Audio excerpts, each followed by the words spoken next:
Ghazali decode நண்பர்களுக்கு அன்பு வணக்கம். இன்னைக்கு ஆகஸ்ட் 9, 2026. சரி, இப்போ வந்து உலக செய்திகளில் ஒரு அதிர்ச்சிகரமான ஆச்சரியப்படத்தக்க செய்தி வந்தது. அதுவும் ரொம்ப குறிப்பாக வந்து ஈரான், அமெரிக்கா, இஸ்ரேல் இது சம்பந்தமாக வந்து நிறையா பார்க்குறோம்ல. அதில் வந்து பின்புறத்தில் ஒன்று இப்படியெல்லாம் யோசிச்சு பண்ணுவாங்களா அப்படின்னு ஆச்சரியப்படுற மாதிரி இருந்துச்சு. ஸோ அது பற்றி தான் வந்து முக்கியமாக பேச போகிறோம். நான் கசாலி டிகோட்ஸ். இது உலக அரசியலை பேசுகிறோம், உள்ளூர் அரசியலை பேசுகிறோம், சினிமா சம்மந்தப்பட்டு ஏதாவது பேசுகிறோம். சினிமா ரொம்ப பேசல, பட் அப்பப்போ பேசுகிறோம். ப்ளஸ் வந்து சமுதாய கருத்துக்கள் ஏதாவது நமக்கு கிடைச்சதுன்னா அதையும் பேசுகிறோம். யாருக்காவது வந்து வேலை வாய்ப்பு ஏதாவது கிடைக்குமான்னு சொல்லி ஆர்வமாக தேடுறோம். ஏன்னா நமக்கு வந்து ஃபாரிஸ்ட்டு, சிங்கப்பூர், மலேசியா வேலையெல்லாம் முடிஞ்சு போய் அதுக்கப்புறம் வந்து வளைகுடாவில் துபாய், சவுதி அரேபியா வேலையெல்லாம் இப்போதைக்கு பிரச்சனையாகி இதுக்கப்புறம் வந்து நமக்கு வந்து எப்படி பார்த்து வேலை வாய்ப்பு ரொம்ப பெருசாக வேணும். ஏன்னா நமக்கு வந்து வெளிநாட்டில் இருந்து பணம் இந்தியாவுக்கு வந்து சேரணும். உலக அளவில் ஒரு வருஷத்துக்கு இந்தியா ரிசீவ் பண்ணக்கூடிய பணம் வந்து 125 பில்லியன் US$ அளவுக்கு நம்ம இது பண்ணுறோம். ஓகே, அப்போ கிட்டத்தட்ட 12 லட்சம் கோடி. ஓகே, அது எதுக்கு நமக்கு ரொம்ப தேவை அப்படின்னா, நமக்கு வந்து வெளிநாட்டில் இருந்து இது இது வாங்குறோம் இல்லையா, நம்ம எண்ணெய் வாங்குறோம் இல்லையா, அதுக்கு ரொம்ப தேவைப்படுது. ஸோ இந்த மாதிரி சில விஷயங்கள்லாம் இருக்கு இல்லையா, அதுக்கு வந்து வெளிநாட்டுக்கு எங்கெங்கே அதெல்லாம் பேசுகிறோம். நம்ம வெளிநாட்டில் எங்கெங்கே வேலை கிடைக்கும், இதில் ஆப்பிரிக்காவில் கிடைக்குதா அல்ல யூரோப் கண்ட்ரியில் கிடைக்குதா அப்படின்னு பேசுகிறோம். ஓகே, அதனால் இது வந்து ஜெனரலாக எல்லாமே பண்ணுறது தான். ஓகே, வழக்கம் போல் உங்களுடைய ஆதரவு நீங்கள் வந்து ரியலாகவே நல்லபடி ஆதரவு கொடுக்குறீங்க. எனக்கு பர்சனலாக நிறையா டீட்டெயில் கொடுக்குறீங்க. அதனால் அதுக்கு வந்து ரொம்ப நன்றி. இப்போ வந்து உங்களுடைய நீங்கள் வந்து என்னென்னா like button, high button, bell button, இது வழக்கம் போல சொல்கிறது தான். இது சொல்ல போர் அடிச்சா கூட இனிமேல் அது பின்னெடுத்த சொல்லுங்கள், அது சொல்லணுமா வேணாமான்னு சொல்லுங்கள், நான் வந்து நிறுத்திடுறேன், அவ்வளோதான். நான் வந்து ரெகுலராக வந்து இது ஞாபகப்படுத்துகிற மாதிரி. ஓகே, அதனால் இதுக்கு வந்து உங்களுக்கு நன்றி. இது செஞ்சிட்ருக்கீங்க, இதுக்கு நன்றி. ஓகே, இப்போ வந்து இந்த லைக் பட்டன், பெல் பட்டன், அதுக்கப்புறம் ஹை பட்டன் அப்படி சொல்லிட்டு அதுக்கப்புறம் சப்ஸ்கிரைப் பண்ணுங்க அப்படி சொல்கிறது அப்படின்னா, இதுக்கு முன்னாடி வந்து ஒரு விஷயத்தை வந்து கம்பேரிசனுக்காக சொல்லிட்டு நம்ம வந்து சொல்லிடுறேன். ஏன்னா வந்து ரொம்ப ரசித்த ஒரு விஷயம் என்னென்னா, விருதுநகர்லேருந்து இதயம் நல்லெண்ணெய் அப்படின்னு ஒரு நல்லெண்ணெய் எனக்கு தெரியும். அதில் வந்து முன்னாடி வந்து ஜோதிகா நல்லெண்ணெய் வந்து பொரிக்கிறதுலேருந்து அதுக்கப்புறம் வந்து வாய் கொப்பளிக்கிறது இருக்குல்ல, அதில் வந்து என்னது ஏதோ புள்ளிங்க அப்படின்னு சொல்லி சொல்லுவாங்களே, அந்த மாதிரி அதுக்கு வந்து வாய் கொப்பளி, நல்லெண்ணெயில் வாய் கொப்பளிக்கிறது அப்படின்னு சில விஷயங்கள்லாம் போட்டு இதயம் நல்லெண்ணெய் வந்து இல்லாத இடமே இல்லை. நாங்கள் துபாயில் இருக்கும்போது துபாயில் இருந்துச்சு, இப்போ ஊர் உலகம் பூரா. ஏன்னா வெளிநாட்டுக்கு ஏற்றுமதியிலேருந்து அவ்வளோ நல்லெண்ணெய், அது தரமான நல்ல ஒரு நல்ல ஆயில் அது. ஓகே, அதுக்கு வந்து அவர்கிட்ட அந்த ஓனர்கிட்ட வந்து கேட்குறாங்க, எப்போ பார்த்தா தொடர்ந்து நீங்கள் வந்து விளம்பரம் கொடுத்துட்டே இருக்கீங்களே, ஏன் ஏற்கனவே உங்களோட இது இதயம் நல்லெண்ணெய் தான் எல்லாருக்கும் தெரிஞ்சு போச்சே, தெரிஞ்சதுக்கு அப்புறமும் இது ஏன் திரும்ப திரும்ப விளம்பரம் கொடுக்குறீங்க அப்படின்னு கேட்டால், அவர் சொன்ன அந்த கம்பேரிசன் வந்து சூப்பர். அதாவது காட்டில் வந்து ராஜா, சிங்கம் அப்படின்னு எல்லாருக்கும் தெரியும். ஆனால் அது அப்பப்போ வந்து ரொம்ப பயங்கரமாக வந்து உருமும். எதுக்கு உருமுன்னா, டேய் நான் இங்கே இருக்கேன், ராஜா ஒருத்தன் நான் இங்கே இருக்கேன், பார்த்துக்குங்க அப்படின்னு சொல்லி அந்த சிங்கம் அப்பப்போ உரிமை காமிக்கும். ஓகே, கர்ஜனை பண்ணி காமிக்கும். அது மாதிரி இப்போ இதே நல்லெண்ணெய், இது வந்து நல்ல நல்லெண்ணெய், ரொம்ப சுத்தமான எண்ணெய், அருமையாக இருக்கும். இது வந்து பொரிக்கிறதுக்கு, வாய் கொப்பளிக்கிறதுக்கு இதெல்லாம் யூஸ் பண்ணலாம் அப்படின்னு சொல்லி அடிக்கடி சொல்லிகிட்டே இருக்கணும். இல்லைன்னா மறந்துடுவாங்க மக்கள். காலப்போக்கில் வந்து சரி ஓகே அப்படின்னு மறந்துடுவாங்க. அப்பப்போ சொல்லிகிட்டே இருக்கணும் அப்படிங்கிறது தான். அந்த ஒரு உதாரணத்துக்கு எதுக்கு நம்ம like button, high button, subscribe பண்ணுறது, அது வந்து உதாரணத்துக்காக இது சொன்னேன். இது உதாரணம் மட்டும் இல்லை, நான் வந்து ரொம்ப ரசித்த ஒரு ஸ்டேட்மெண்ட் இது. ஓகே, இப்போ நம்ம வந்து ஜியோ பாலிட்டிக்ஸில் ரொம்ப முக்கியமாக என்னென்னா, அடிக்கடி சொல்லிகிட்டே இருப்போம். எப்படின்னா கடந்த ஒரு 10 நாளைக்கு மேலே நமக்கு வந்து செய்திகள் என்ன சொல்கிறோம் வந்து, நான் தனியாக பேசும்போதும் சரி, அல்லது அவர் நண்பர் சுஃபியான் அவரோட சேர்ந்து பேசும்போதும் சரி, நிறைய தரவுகள் வந்துச்சு. எப்படின்னா, அமெரிக்காவில் ஆயுதம் குறைஞ்சி போச்சான், அப்படின்னு மாறி மாறி மாறி வந்துக்கிட்டே இருந்துச்சு. அதுக்கப்புறம் எப்படி ஆயுதம் குறைஞ்சதுக்கு காரணம் என்ன அப்படின்னு கேட்டால், இடையில பார்த்தா இவர் வந்து அமெரிக்கா கையில் ஸ்டாக்கு குறைஞ்சி போய் தான் வந்து கொடுத்த ஜெலன்ஸ்கி கிட்ட யுக்ரைனில் வந்து கொடுத்த ஆயுதத்தில் மிச்சம் வந்தால் கொஞ்சம் இங்கே அனுப்பு, எனக்கு தேவைப்படுதுன்னு கேட்டாராம் அப்படின்னு அவர் வேற ட்வீட் போட்டுவிட்டார். அதுக்கப்புறம் பார்த்தா இங்கே வந்து இங்கே ஒரு யூரோப்லேருந்து இது சம்மந்தப்பட்டவர், ஏதாவது மிலிட்ரி சம்மந்தப்பட்டவர், அமெரிக்க மிலிட்ரி சம்மந்தப்பட்டவர், அவர் என்ன சொல்றாரு வந்து, ஐம் சாரி, இப்போ கையில் வந்து ஆயுதம் குறைஞ்சி போச்சு, நம்ம வந்து நம்மளோட தளங்கள் கப்பல்கள் இதைத்தான் நம்மளால காப்பாற்ற முடியுமே ஒழிய இஸ்ரேலை வந்து காப்பாத்துறதுக்கு எங்கிட்ட ஆயுதமே இல்லை. எது இந்த தடுப்பு ஆயுதம் இருக்கு இல்லையா, இன்டர்செப்டார் மிசைல்னு சொல்லுவாங்க. அது ஏற்கனவே நிறைய பேசிட்டோம். தாக்கக்கூடிய மிசைல் ஒன்று, அந்த மிசைலையோ ட்ரோனையோ இங்கேருந்து கிளம்பி போய் தாக்கி அழிக்கக்கூடிய இந்த மிசைல் இன்டர்செப்டார் மிசைல். ஓகே, தடுத்து அழிக்கும் ஏவுகணை வச்சுக்க. இந்த மிசைல் வந்து குறைஞ்சு போச்சான். 2300 இருந்தது போன வருஷம், இப்போ வந்து வெறும் 750 தான் வந்து பேட்ரியாட் மிசைல் இருக்கு. 450 இருந்தது தாடு இருக்கு இல்லையா, டிஹெச்ஏடி தெர்மல். ஓகே, அந்த தாடு இதுல வந்து ஏவுகணை வந்து 450 சொச்சம் இருந்தது, இப்போ வந்து வெறும் 270 தான் இருக்கு. எல்லாம் குறைஞ்சு போச்சு, நிறைய அடிச்சு இதே ரேஞ்சில் போச்சு அப்படின்னா இவங்க கையில, ஈரான் கையில எக்கச்சக்கமான தாக்கக்கூடிய ஏவுகணை நிறைய வச்சிருக்காங்க. ஒரு 10-15 ரேஞ்சில் ஏவுகணை வச்சிருக்காங்க. அதுக்கப்புறம் வந்து ட்ரோன் எடுத்தாச்சும் சொல்ல வேண்டியதில்லை, அவங்ககிட்ட பயங்கரமான ட்ரோன் இருக்கு. ஓகே, அதனால அவங்கள வந்து நம்ம அவங்க அனுப்பக்கூடிய ஏவுகணையோ ட்ரோனையோ நமக்கு தாக்கி திருப்பி அழிக்கக்கூடிய வகையில் நம்ம கையில் இல்லை ஏவுகணை. அப்புறம் நம்மகிட்ட வந்து இந்த தாக்கக்கூடிய ஏவுகணை நிறைய குறைஞ்சிருக்கு. F-35, F-15, 16 இதுல எல்லாம் வந்து கொண்டு போய் போடுவாங்க இல்லையா, அந்த ஏவுகணை குறைஞ்சிருக்கு. MQ-9 ரீப்பர் ட்ரோன் இருக்கு இல்லையா, அதை வந்து ஒரு 43, 45 வந்து குருவிஸ் ஒரு மாதிரி சுட்டுட்டாங்க, கீழே இறக்கிட்டாங்க, அது முடிஞ்சு போச்சு. அதுக்கப்புறம் வந்து ஹேம்ஸ் 900 இவங்களோடதையும் இறக்கிட்டாங்க, அது இஸ்ரேலோடதையும். அதனால நம்மகிட்ட வந்து ஏவுகணையும் நம்மகிட்ட ஆயுதங்கள் வந்து குறைஞ்சு போச்சு அப்படின்னு. அமெரிக்காட்ட ஆயுதம் இல்லையா, ஆயுதம் இல்லையா, ஆயுதம் இல்லையான்னு ஒரு ஆளுக்கு அங்க பேசுபொருள். ஆனா இந்த ஆயுதம் அமெரிக்கால ஆயுதம் குறைஞ்சிருக்கு அப்படிங்கிறத பத்தி இதுவரைக்கும் ஈரான் ஒரு வார்த்தை கூட பேசினதில்லை. ஏன்னா ஈரானுக்கு உண்மை தெரிஞ்சது.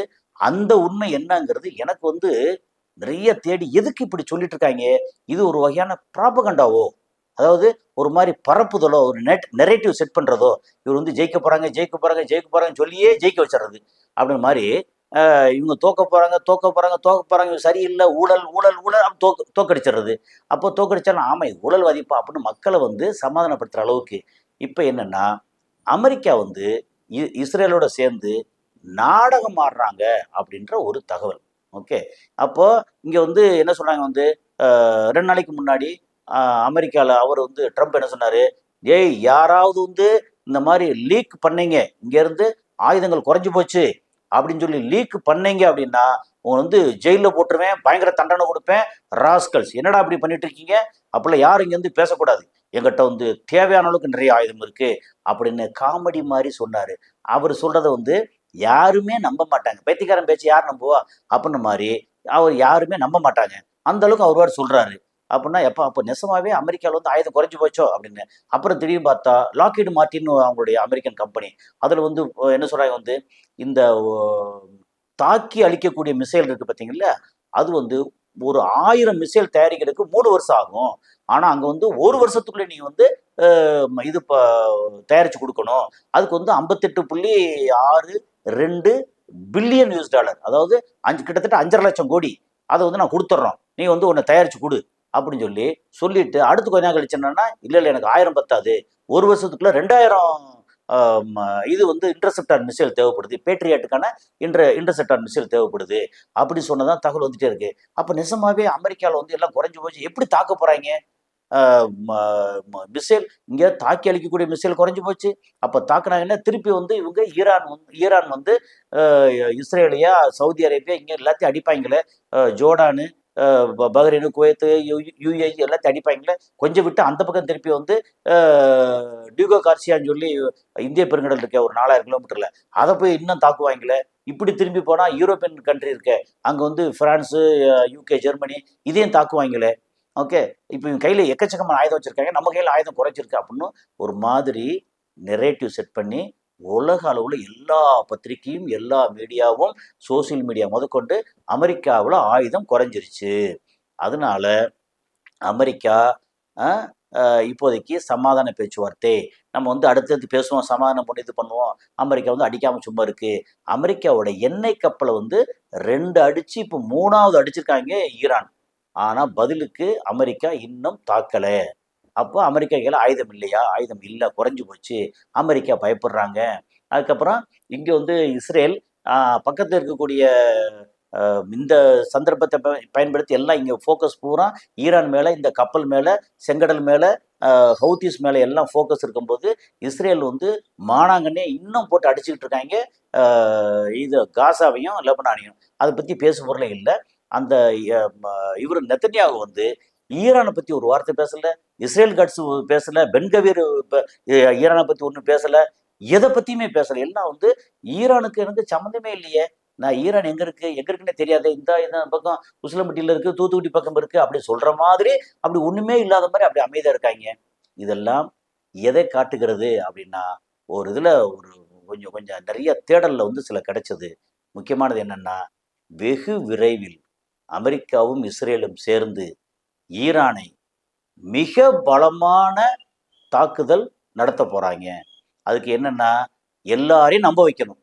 இருக்கிற பத்திரிகையாளர்கள், உலக மக்கள், அப்புறம் உலக மக்கள்ல இப்போ ஈரான் இருக்காங்களே, ஈரான் மக்கள் அவங்களே அப்பாடா அமெரிக்காவில் வந்து ஆயுதம் குறைஞ்சி போச்சு, இஸ்ரேலில் ஆயுதம் குறைஞ்சி போச்சு, நம்ம தான் இங்கே மாற்றி மாற்றி அடிச்சுட்டு இருக்கோம், நம்ம தான் இங்கே பலசாலி அப்படின்னு நம்ம பலசாலி தான்ப்பா அப்படின்னு அங்கே மனசில் வந்து ஒரு தெம்பும் ஒரு அயற்சியும் கொடுத்துட்டோம்னா, அதுக்கப்புறம் அப்பா நம்ம சுகம், இனிமேல் வந்து இவங்க அடிக்க மாட்டாங்கப்பா அப்படின்னு கொஞ்சம் அசர வச்சு.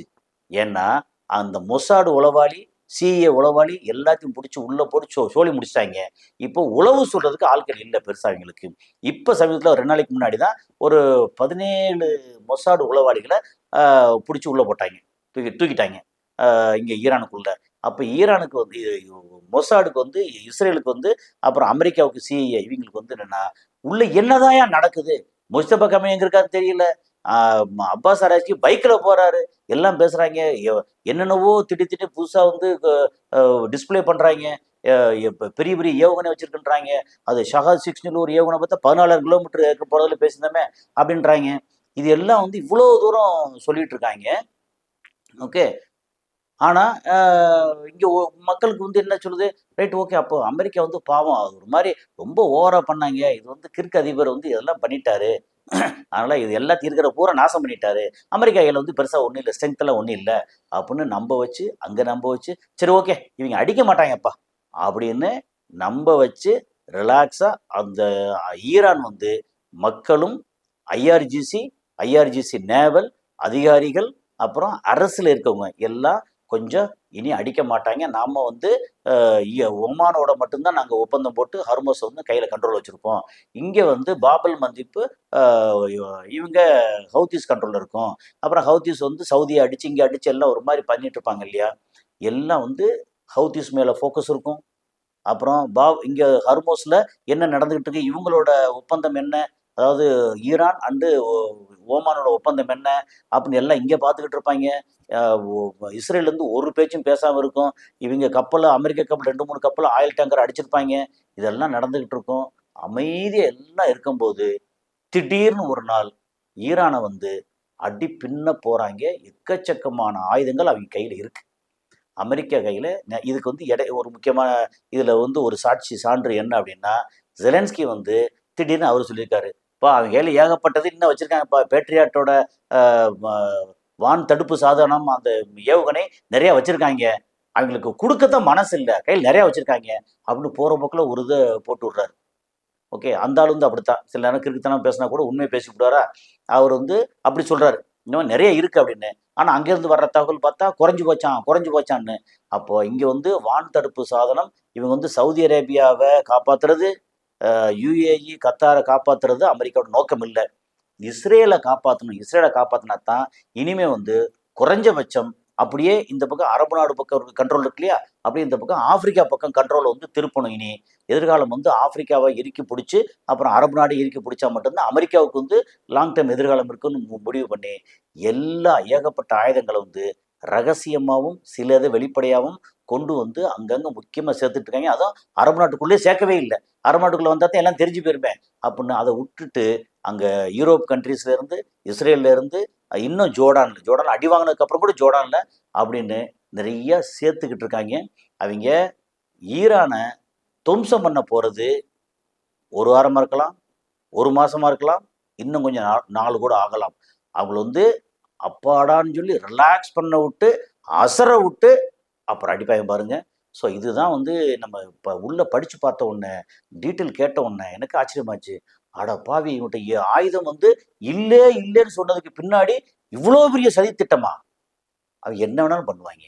அதாவது சொல்றத வந்து மக்கள்ட்ட வந்து பத்திரிகை மூலமா, மீடியா மூலமா ஆ மொத்தத்துக்கு பரப்பி விட்டுட்டு, திடீர்னு அடிச்சான்னா, அப்போ அமெரிக்காவுக்கு எங்கேருந்து ஆயுதம் வந்துச்சு?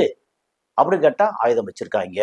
ஆனா மக்களுக்கு வெளிய தெரியாது. கேட்டா, ஆயுதம் இல்லையே! யாரு குடுத்துருப்பா? ஒருவேளை வந்து இங்கேருந்து திருடியிருப்பாய்ங்களோ? இங்கேருந்து ம இஸ்ரேல்ல வச்சிருந்திருப்பாய்ங்களோ? அப்படின்னு எல்லாம் குழம்புற அளவுக்கு அதுக்கப்புறம் பக்கம் பக்கமா எல்லாம் எழுதுவாய்ங்க. அப்புறம் வந்து மணிக்கணக்கா எல்லாம் பேசுவாங்க. ஆனா, அடிக்கிறது வந்து இப்போ ஈரான் அடிக்கிற அடி, அதுக்கப்புறம் அவன் ஈஸியா எந்திரிக்கவே கூடாது. இப்போ ஒரு 2300, 4800, 5000 குண்டுகள் போட்டுருக்கு இல்லையா? ஒரே நேரத்துல ஒரு 10,000, 15,000 குண்டுகள போட்டு முடிச்சாங்கன்னா, ஏவுகணை குண்டுகள்னா ஏவுகணை. ஏவுகணைய வந்து போட்டு முடிச்சாங்கன்னா, எப்படி பார்த்தாலும் எவ்வளோ இத அண்டர் கிரவுண்ட் என்னத்த வச்சிருந்தாலும் சரி, அது எந்திரிச்சு சமாளிக்க ரொம்ப அது இவிங்க மக்கள தான் கொல்ல போறாய்ங்க, எப்படி பார்த்தாலும். ஏன்னா மக்கள் தான் அப்பாவி மக்கள். இவிங்களுக்கு தான் ஈவு இரக்கமே கிடையாதே. ஸ்கூல்ல இது ஸ்கூல்ல போட்டு தாக்குவாய்ங்க, புள்ளைகள கொல்லுவாய்ங்க, ஹாஸ்பிட்டல்ல அடிப்பாய்ங்க, ஆ ம இது பள்ளிவாசல்ல இடிப்பாய்ங்க, அதுக்கப்புறம் சர்ச்சில போட்டு அடிப்பாய்ங்க, என்ன வேணாலும் பண்ணுவாய்ங்க. ஆனா, அவங்களுக்கு வந்து கவலை இல்ல. ஒரே நேரத்தில ஒரு 10,000, 15,000 ஏவுகணை மொத்தமா போட்டு ஓவர் நைட்ல அப்படி ஆரம்பிச்சு ஒரு ஒரு 12 மணி நேரத்துல ம அது பேரேஜ் அப்படின்னு சொல்லி போட்டு இங்க பொழிஞ்சு அவங்க எந்திரிச்சு சுதாரிச்சு எந்திரிக்கக்குள்ள போட்டு அடி அடின்னு அடிச்சு ஈரான ஒரு வழி துவம்சம் பண்றதுக்கு ரெடி ஆயிட்டு இருக்காங்கிறது தான் தகவல்.